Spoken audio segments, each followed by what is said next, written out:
Hey guys, it's Marcus Maloney here, the Equity King. It's a wonderful Saturday afternoon here in Southwest Phoenix.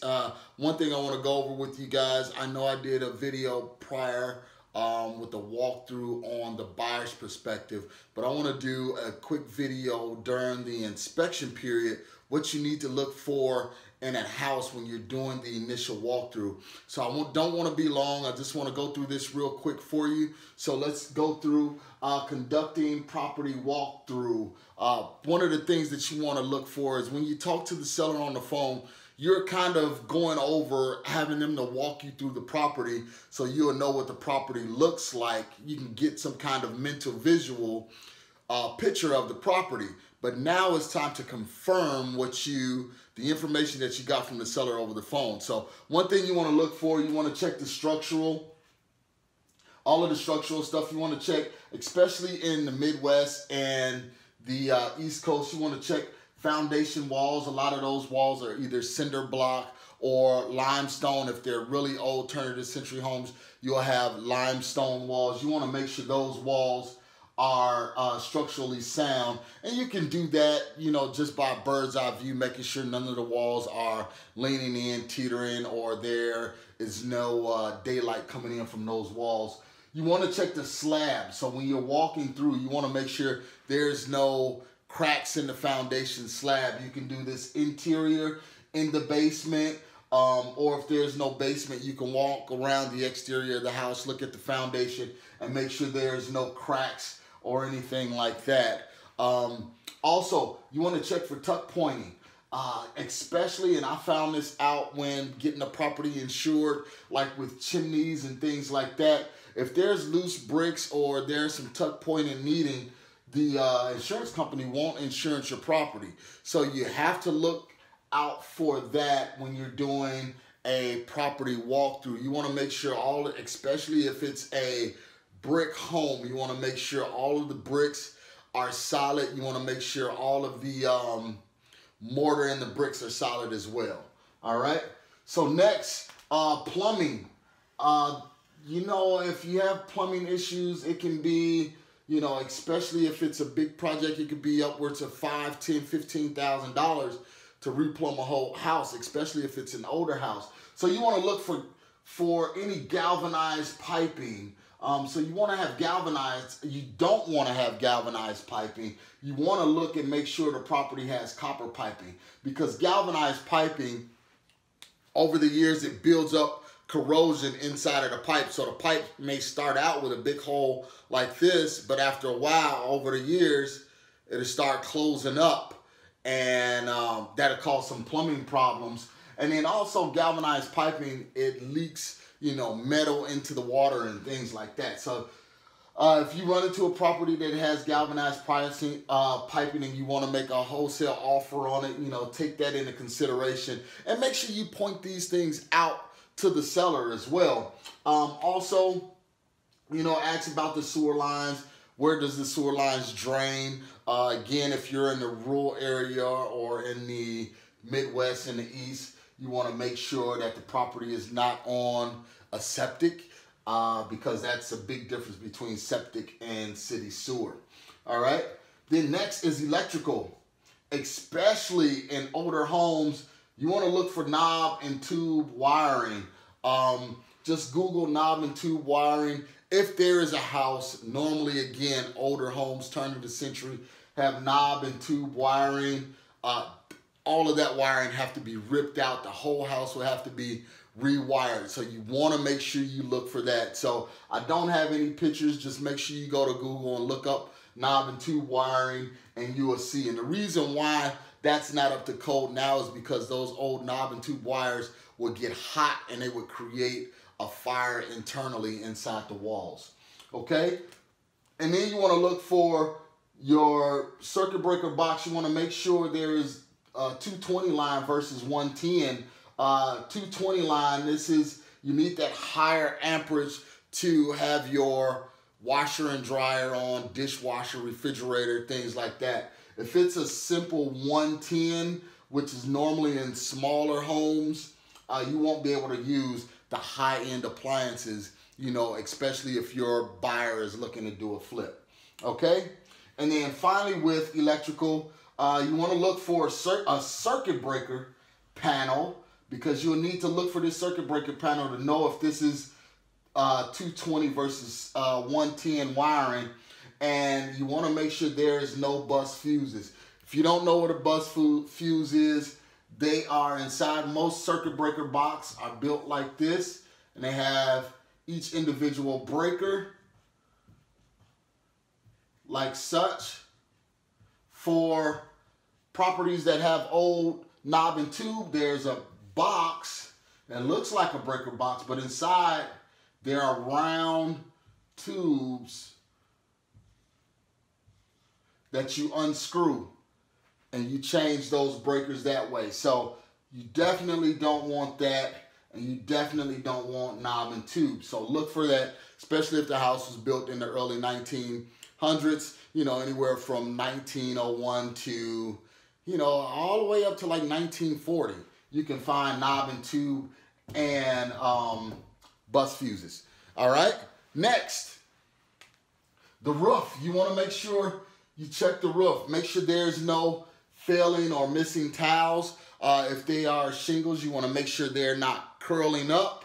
And if they are like out here in the Southwest, if there are tile roofs, you want to make sure there's none that's cracking or anything like that. So these are all just things that you can point out to your seller when you're doing that property walkthrough. You want to look for a pitched roof versus a flat roof. Flat roofs are big on the East Coast.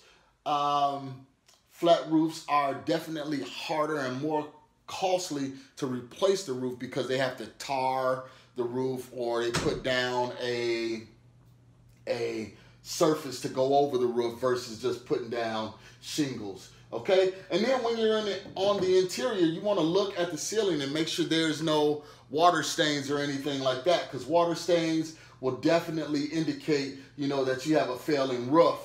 And then also you want to look at the fascia boards and the eaves on the outside of the property. So the fascia board and the eaves is the roof comes down, and then you have the board here, which is the fascia board, and the eaves is under there. You want to make sure those are not failing or in terrible condition. And then you want to look for infestations. You definitely want to look for, you know, rodent infestations, but more importantly, termites, especially really anywhere, but here in the Southwest, you want to look for termite trails. Look like little dirt tubes that go up the side of the walls. If you see those, it's definitely termites, and the property will need to be treated, and you don't know how much damage these termites have created.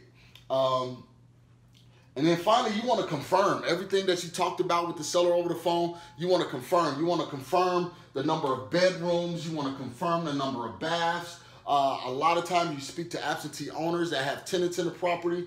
You want to confirm the tenancy, if the tenant is on month to month, or if they are still on a long-term lease. And I'll go over in another video what to look for and what questions to ask about the tenancy.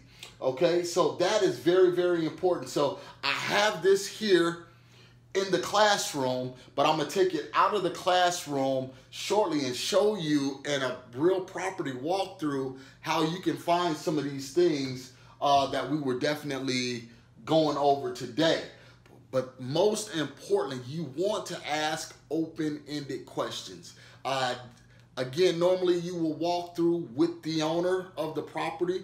Sometimes the owner will say, hey, you know what, I'm out of state. Here's the tenant's telephone number. You can contact the tenant and do the walkthrough. That's excellent. But if you're walking through with the owner, you want to ask open-ended questions. You know, how old is the roof? How old or new is the roof? The electrical, have you had any electrical work redone or anything like that? If you see something that's out of place, if you feel a section of the floor weak, you know, then you ask them, hey, you know what, I noticed that this floor is weak. Have you ever had water damage or anything like that? And then one thing I didn't go over with the infestation, you have to look for mold. So if you see water lines along the walls, especially in basements and things like that, mold you can definitely smell. So if you smell mold or see that there was an indication of mold, you automatically need to address that with the seller, because mold is definitely a big disclosure that you have to disclose when you're flipping a property, selling a property, or anything like that. But as wholesalers, we know that we are putting these properties under contract as is. But this is a great negotiating tool. So this is in the classroom. Let's take it outside to the real world so you can see exactly what we're looking for. And then always remember to ask open-ended questions. Guys, now that we're out of the classroom, let's go on site, and we're here at one of the properties that we're currently negotiating on. So I want to go over those few things that I stated in the classroom that we look for. So the first thing is we look at the roof to see if there is any damaged or failing tiles or shingles or anything like that. As you can see, this property, the roof line looks pretty good. What we do see is that the fascia boards are missing. They're missing or failing. So, and we look to see how rotted it is. See, that's very rotted. So that's something that we have to take into account when we're making our offer. Next thing that we look for is we look to see if there is any infestation as far as termites or anything. Termites will have little squiggly lines, dirt lines that come up the side of the property.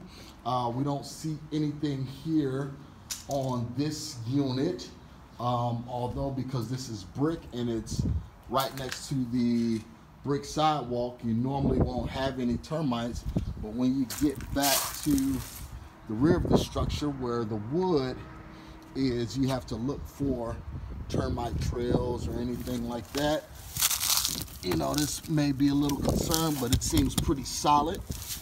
So those are two quick facts that we look for. We also look at the air conditioner. Although we're not HVAC people, but we can look and see if the unit is fairly newer or older.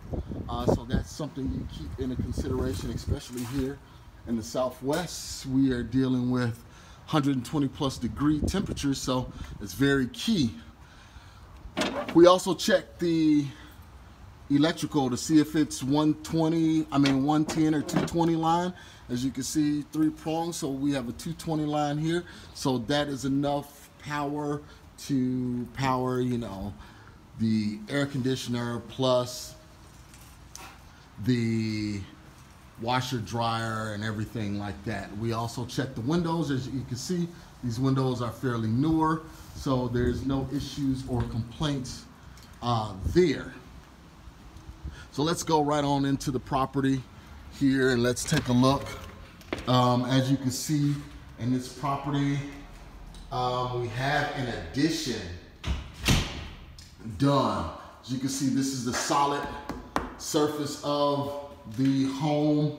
You can see this is wood here, so we would take into a consideration this addition, making sure this addition is added into the square footage, and if it is, good. If not, then that's a renegotiation tool that we can use. See, this is what I'm talking about when you talk into concerns of termites.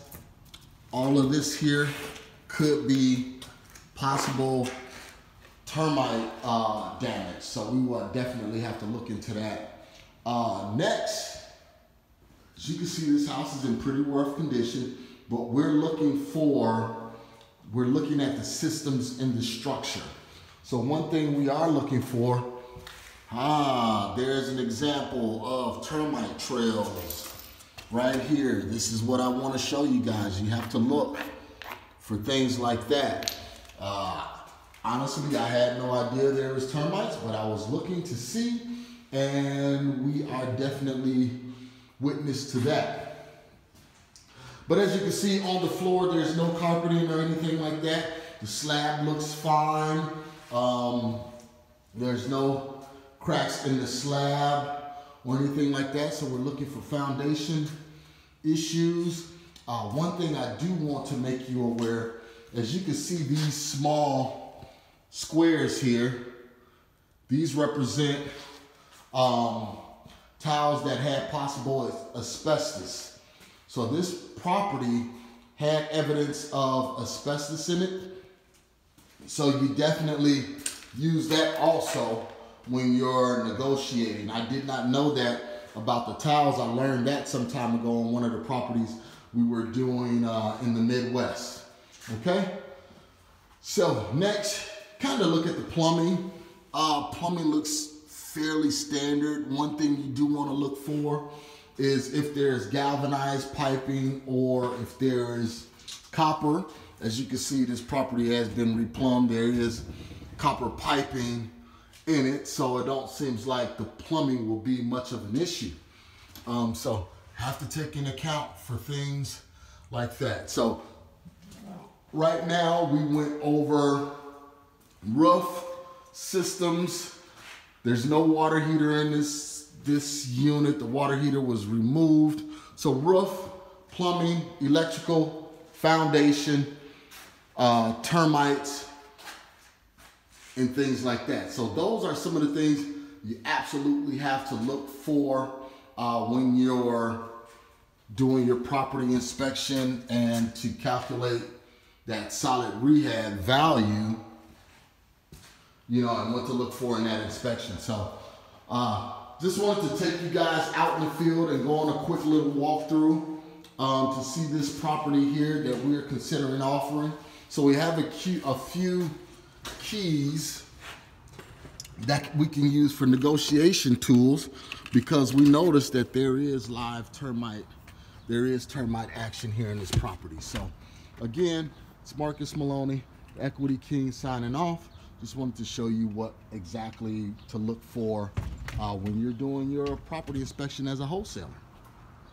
So now we're back in the classroom, and you saw what to look for, you know, in real life scenarios. So you put the theory here, this is theory, classroom knowledge, in conjunction with the action being outside in the real world. You merge that stuff together and you'll be able to use these things that you're looking for as great negotiating tools when you're looking to make your offer. So again, this is Marcus Maloney, the Equity King. If you have any questions or comments, please list those below. You can find me at equityrealestateblog.com. We have some wonderful content there, additional videos there as well. You can pick up the free Bird Dog Bible there also. So join the community, come on in, learn more about wholesaling. We have plenty of free resources there for you. Remember, it's equityrealestateblog.com.